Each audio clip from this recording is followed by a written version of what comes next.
All right, welcome back, everybody. We're on level 2.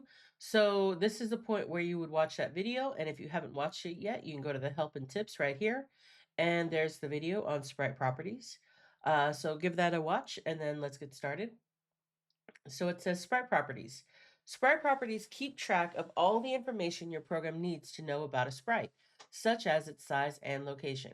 You can change the values of these properties just like you do variables and see the results when your sprite is drawn to the screen.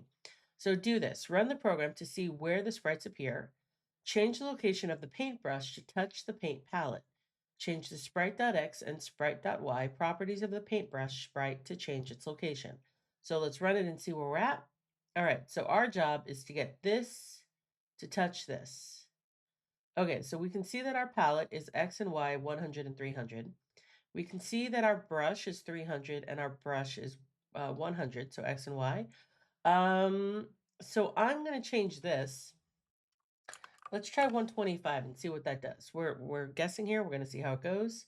So let's reset it and run. All right, so now we've gotten it a little bit closer, but now we got to make it farther down the line. Let's try 250. And I'm going to bring this back to 150. So let's reset it and run. And there we go. It's touching the palette. Da-da! Excellent job.